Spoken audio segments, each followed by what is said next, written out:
Oh. What's going on, everybody? Troy Rawlings here. Welcome to another exciting edition of Meet the. And today on Meet the, we meet the erogenous coach. Am I saying erogenous right? Yes, you are. Dr. LaVonne Shaw. Now, what's the doctor? What's the doctor in? What is your doctorate? It's actually an honorary doctorate in divinity. So it's Reverend Dr. LaVonne Shaw. The Reverend Dr. Yes. LaVonne Shaw. And Yes. she is the erogenous coach. For those that don't know, we're going to jump right in. Oh, Okay. just again, I'm going to say this for those that are tuning in later. We don't date the events, but Dr. LaVonne Shaw is one of our sponsors for the Taboo Talk Fall Fun Weekend. It's going on November 22nd through the 24th. If you're this weekend in the DMV, in the Baltimore area, Cancun Cantina, and she'll be speaking at the event. But without further ado, Dr. LaVonne Shaw. Okay, what is an erogenous coach for those that don't have a clue what erogenous means? Well, your erogenous zones, it means eros, the physical love. Really, that's a spinoff of the name. And I went that way because, as you introduced me, I am Reverend Doctor. So when I go into the churches to talk about it, because the church is so taboo with the word sex, they're easy with the word eros, the physical love. And then I just bring them on in to what it really means and unfolds the truth of it, that it's sex. I started, bring them on in. Come on in here, church. So what made you get involved with teaching on physical love, sex, love, relationships, the way you do, and especially towards, since you have a doctorate in divinity, what in the church settings or the more, I should say, more traditional settings or traditional settings of marriage or relationships, what made you go that route? Originally, I was a wedding coordinator, and part of the package deal, I would help them with the bridal showers or the bachelorette parties. And the young ladies were church ladies, so they were too shy to go to the toy store. I had no problem going to the toy store. And then I had to explain how to use the toy that I purchased. Especially a lot of young ladies will call me on their honeymoons. What do I do? So I would have to give them instructions and details how to make love to their spouse. So eventually, one bride referred another bride, and for a good 10 years, I did it only on referral only. And then I lost one of my great jobs. It was a good job.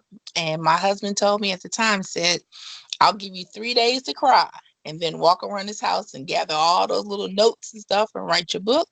And I wrote the book, Sex Between the Sheets, What God Allows. It's a Christian sex guide. And the rest is Because your husband knew. He was like, if you don't write a book about this stuff, what you doing to me?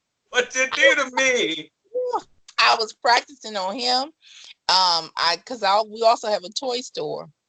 And for the church, because they so deep, we'll call them marital enrichment tools, but we have a toy store. And so I had to, did I lose you? I love the long term. So we got some marital enrichment tools in the back. We're like, Dr. Joe is here. He got his book. It's next to the marital enrichment tools. The tools. But I had to practice on my tools. I practiced what I preach. So I had to sample everything on my husband, and he would do the sacrifice for the men. He would just take it for the men, take it for the men. Take it for the team. That's what you thought. You leave the room, you still hear, hey, I'm just making sure battery run out before you got back in here. Like,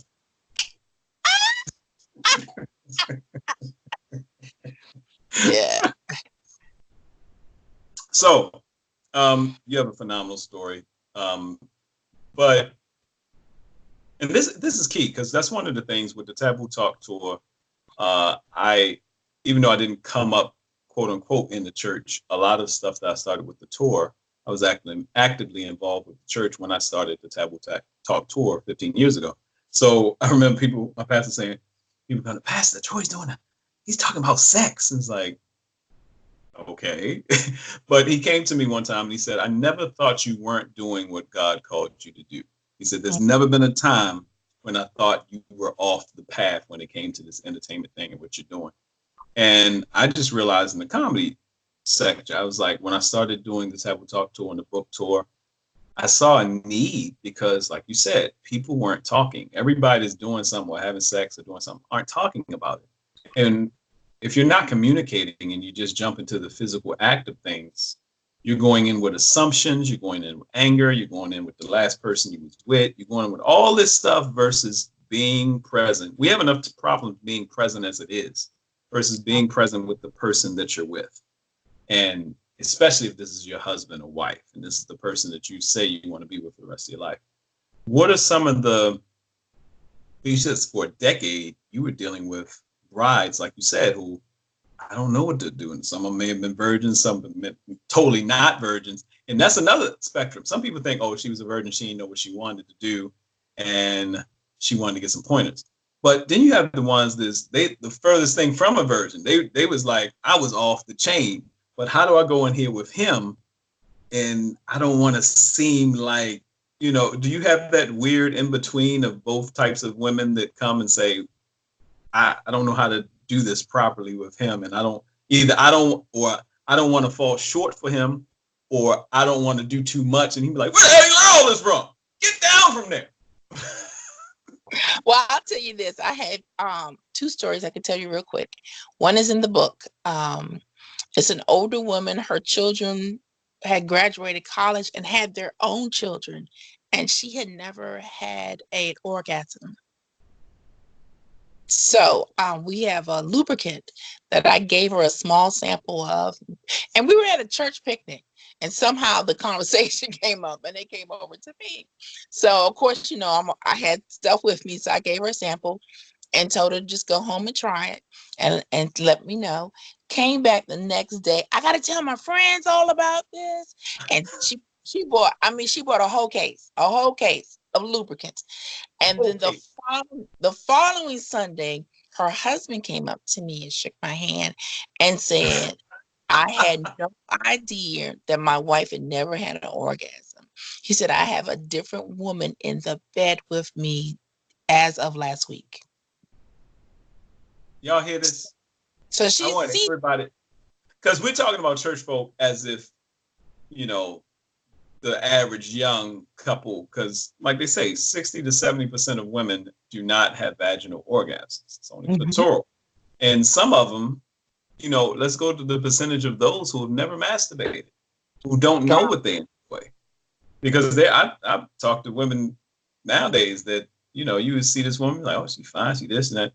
And it's like, masturbate. I don't, and which is kind of weird because women are mostly in control of their orgasms and what they do. They're the ones that have to be comfortable and have to know their bodies. If you're putting it all on your partner, especially if you've had a partner that wasn't your husband and maybe he took you there, then all of a sudden you get with your husband and you and your partner never talked about it. He was just investigative reporting all over the place. You know what I'm saying? He just inquiring minds want to know. Then you get with your husband and things aren't going right and you don't know what to tell them and they don't know how to have the discussion. So how do you help women and men? Do you get men coming to you as well, talking about things that they? Yes, I actually go to events all the time. So sometimes I'm sitting in the room, and that's the big thing with me is everything's confidential. So I could be sitting in the room and I know your issues of your bedroom, but you'll never hear it from me. So I have husbands come to me and I have wives come to me, and then I have couples come to me. So depending on your situation. But yes, I have one husband that he's kept saying his wife is just, and I hate this saying, just lays there like a dead fish. I hate that saying, but she just did not know. She was just clueless. So I gave him the book that I wrote and told him to read it together, read it to each other. And And tell the that folks the name of your book too. the book is Sex Between the Sheets, What God Allows. It's on Amazon, and I have hard copies, and I'll have some this weekend um, at the event. But that is challenging because we weren't taught how to make love. We weren't taught that you can enjoy that. I had one young lady, the other story I was going to tell you, who came to me and she said, I just want to abstain. I want to abstain. So we prayed for her to abstain. So when she got married, she told me she didn't like sex. And I'm like, wait a minute. I know you. I've known you most of your life. What do you mean you don't like sex? I said, what you need to do, because we train our brain to abstain, but we don't train our brain to receive the orgasm, to just let the endorphins flow, just to scream when you want to come, So that Right. does not. So once we dug up those seeds, planted some fresh ones, and how to enjoy your husband and how to do this. Well, she has 3 children now, so she's enjoying. I'm glad you mentioned that, because I don't know if I still have the book. There's a book called Ordinary Women, Extraordinary Sex. Now, on average, you can go to people and talk, and you'd be like, okay, well, how's your sex life? I remember when we first started doing the taboo talk, it was like a survey. Are you an orgasm chaser? Wow, taboo stuff. And they like, women get to filling out. Guys be like, you want me to fill this whole thing out? Like, yeah, brother, go ahead and fill out. You want me to put my name up here? Like, no, man, go ahead. Guys like, this is just for man, fill the thing. Women are like, oh, well, this is fun. So if you ask the average person, oh, how's your sex life? Oh, it's or none of your business or whatever, But what's so funny is when they did the test, they did an overall test about, like, do you cry during movies? Or certain colors make you feel a certain way. It's a total experience of life versus just how most people who are orgasmic in bed are orgasmic about life. Yes, very true. So it's kind of it's dead on, because you're helping somebody even now. This person that may be an introvert and maybe been abused sexually, maybe a virgin, may have been taught certain things, because I've been in sessions where popular people, and guy owns a company, him and his wife, and she on a panel was like, yeah, but I don't do oral sex, that's nasty. And the women looked at her and looked at her husband and was like, but she was taught that's nasty. Right. And we know, you read the book, the Bible says the marriage bed is undefiled. What does that mean between that couple? What's the lines? What's the things you want to go for? But these are people who we're talking about church folks sometimes too, but these are people who don't go to church as well. So True. when you do your events, and I'll ask you, and I'll let you give your information before we get out of here, because we can talk for hours. But you got to come. If you're in the DMV, you got to come and hear Dr. LaVonne Shaw break it down for you now. Set up a session with her. Set up a session.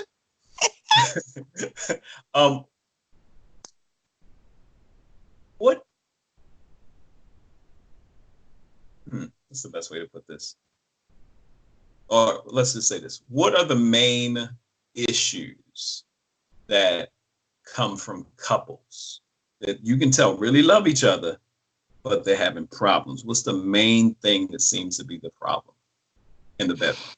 The issues might be that they've done the same thing the same way the entire time. The other statement you just shared about oral sex. So we diffuse oral sex with that is simply kissing. You're just kissing a different part of the body. It's just kissing. And we teach techniques. We'll show you how to. We'll show you even how to put on a condom. Just the sensation of it, then your spouse seeing you do that. But and the other challenge might be anal sex or introducing toys into the bedroom. So now, I didn't say this earlier, but since my husband's passed and I'm single again, so we've opened it back up to the singles, because a lot of singles can't embrace this sensuality. You brought up the masturbation. I'm going to talk about that while I'm there this weekend. I study the Bible backwards and forwards, Genesis to Revelation, Revelations back to Genesis. It does not say do not masturbate. The God we serve is very detailed, very precise in his directions of what you can and cannot do. He did not say do not masturbate. So how can you tell your partner what you want, what you like, what you experience if you don't know yourself? So come join us this weekend. Come on, get it. And if you're seeing this at a later date, or you're not able to get out to the DMV, we want you to make sure that you get Dr. LaVonne's books, that you reach out to her on social media. How can people get in touch with you on social media? On social media page, Reverend Dr. LaVonne Shaw, or at the Erogenous Coach, EROGENOUSCOACH. And this is the same on what's that other one? Instagram. Look, I tell you, What's these fang dangle social medias? What's all this stuff? So we have a lot of that, and then of course we have the book again that's on Amazon, and I'll have books with me on this weekend. We just released a new book, and I'll have that copy with me also. 21 consecutive days of intimacy, the marriage bed revival, no penetration required. Woo-hoo. Marriage bed revival, no penetration required. We're not saying you're not going to end up penetrating later on, because it just gets too hot and heavy. We want you to. Right. But if you don't get there, it's okay. Right. But we're going to see other ways of intimacy. Yeah, that's very important. Very important. And I know women and men, because it's sad, because I remember hearing a pastor say years ago, he was like, man, problem we're trying to get the marriage people to have sex, get some of the single people to stop having so much sex. What's going on? The married people act like that. And for the single people to think they want to get married, they look at the married couples and it's like, and we've had a lot of jacked up images over the years, the Archie Bunkers, the with Married with Children, where they always talking about the wife, the old lady. I was talking to somebody the other day about the honeymooners, Ralph and Alice, or the Cramdens, or whatever their names were. Yes. And I remember the majority of the show they argued, and then at the end he's like, "Honey, you're the greatest," But the majority of the show they yell at each other. One of these days, Alice. One of these days, I'm calling the police. Wait, what? Wait. But ain't nothing wrong with angry sex, though. We might be mad, but we're gonna have sex tonight, and we'll be mad tomorrow. Now we gotta see. This is gonna take us over the top. Here's the thing. What? Because so many people talk about, and as much as I love sex by the pound, like the next person. Angry sex. I think because it's something in my mind that if I'm actually having an argument, now I haven't been married yet, so we'll see how we adjust that. But if I'm actually having an argument with you, I'm upset. And 9 times if you argue with a dude and he really upset, you don't want to, you got some women that don't want to really be touched and stuff like that. Transitioning. Now, I don't mind having angry sex if we both happy. But if I'm actually angry because of something we haven't settled, that's a transitional thing. That's got to be, because I know some people that them and their wives and husbands argue all the time. But the reason they stay together, Eli said, the sex is off the chain. Yeah, she crazy, but the sex is great. It's hard to argue when you're both standing there naked. So in the midst of arguing, start taking the clothes off. We argue naked. Let's see how long we're gonna stay up, man. That's who was talking about that. Your girl Niecy Nash mentioned that. She's like, "Why are you naked?" Very true. Very true. Mm-hmm. The initial attraction. So, y'all got to hook up with Dr. LaVonne Shaw. You can ask any and every question you want, and she's there. It's great. We got some amazing women who are going to be giving some information on things to help enhance your sex life, your love life, in and out the bedroom. But it's good to have somebody who can coach you and mentor you. So give them your information one more time, Dr. LaVonne. They can reach me on social media under the Erogenous Coach, EROGENOUSCOACH, on Facebook as well as Instagram. And I do believe it's the same thing on Twitter. And of course, ain't too many erogenous coaches out there. You will find that she will pop up, butterfly pictures, her with the hair did. Yeah. Thank you for taking time out. I appreciate you and look forward to having a ball this weekend. Yes, I'm looking forward to it. All right, talk to you soon. Yeah. Bye-bye.